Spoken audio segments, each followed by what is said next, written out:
చదివిన వాక్యము చాలా సందర్భాల్లో బేస్మెంట్ వేసేటప్పుడు, గోడలు కట్టేటప్పుడు, గుమ్మాలు పెట్టేటప్పుడు, స్లాబ్ వేసేటప్పుడు, ఇల్లు ముగించేటప్పుడు, రిబ్బన్ కట్ చేసేటప్పుడు ఎక్కువగా ఈ వచనాన్ని మనం వాడుతూ ఉంటామండి.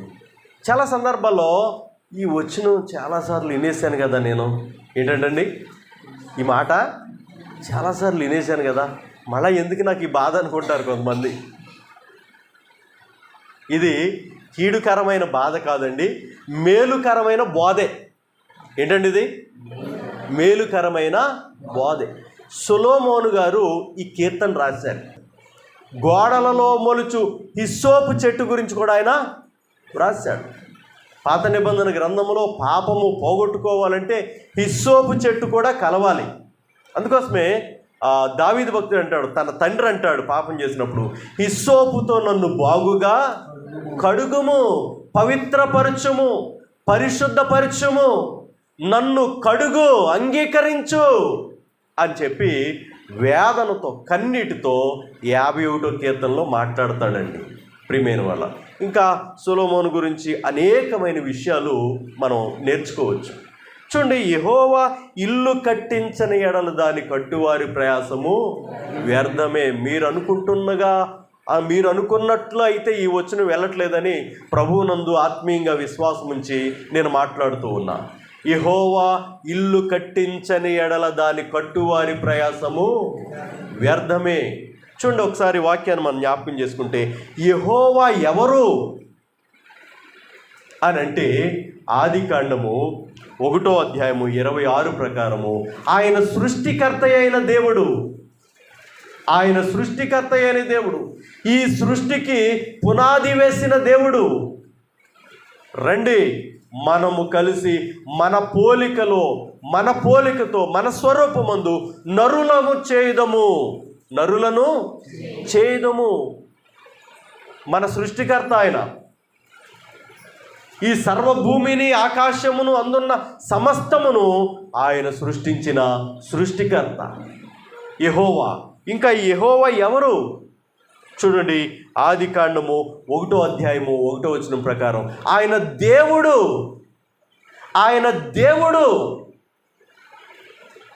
నేను యెహోవాను, సర్వశరీరులకు దేవుడను,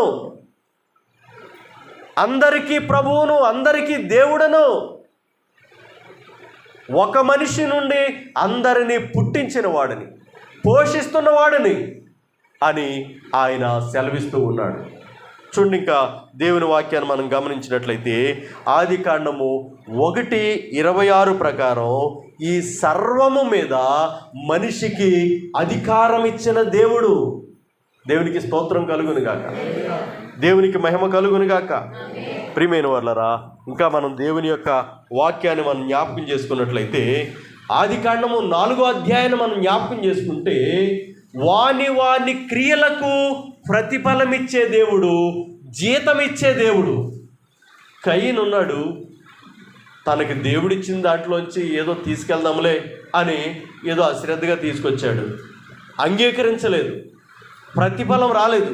హేబేలు ఉన్నాడు, తనకి ఇవ్వబడిన దాంట్లో నుంచి ఆసక్తి కలిగి ఇది యెహోవాది అని చెప్పి తీసుకొస్తే దానిని దేవుడు అంగీకరించాడు, ప్రతిఫలం ఇచ్చాడు, తన ప్రార్థనకి, తన అర్పణకి ముద్ర వేశాడు.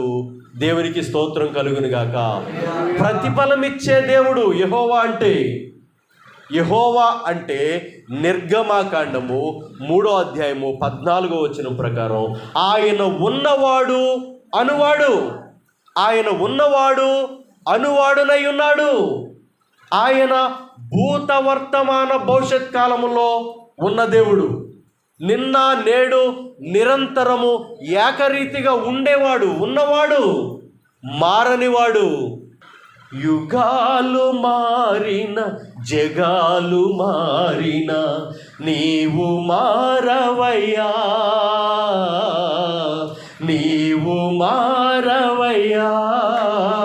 నిన్న నేడు నిరంతరం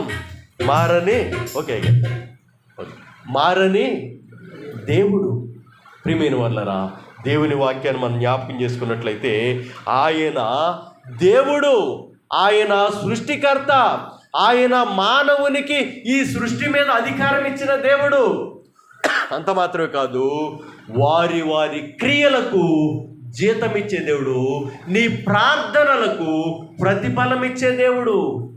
హిజ్కియా, నువ్వు మరణమవుతున్నావు, వెళ్ళి నీ ఇంటిని చక్కబెట్టుకొని యెషయా ద్వారా మాట్లాడితే, యెషయా తన గమ్యం చేరకముందే హిజ్కియా గోడ తట్టు తన ముఖము తిప్పుకొని, యెహోవా నీ సన్నిధిలో యథార్థతతో సత్యముతో ఎలాగ బ్రతికానో ఒక్కసారి జ్ఞాపకం చేసుకోను ఆయన అని అనగానే నిజంగా దేవుడు రివ్యూ చేశాడు.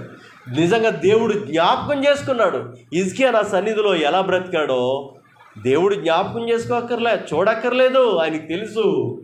అవును హిజ్కియా, నా సన్నిధిలో యథార్థముగా బ్రతికావు, నా సన్నిధిలో నీవు నిందారహితుడిగా ఉన్నావు, నా సన్నిధిలో నువ్వు ఎలా ఉన్నావంటే నిజంగా సత్యముతో యథార్థంగా బ్రతికావు. నీ ప్రార్థన ఆలకిస్తున్నా, నీవు కన్నీళ్లు విడిచుట చూచితిని, నీ మనవిని నీ ప్రార్థన నేను ఆలకిస్తున్నా, నేను నిన్ను బాగు చేస్తాను, 3వ రోజు నువ్వు మందిరానికి ఎక్కిపోతావు. దేవునికి స్తోత్రం కలుగును గాక.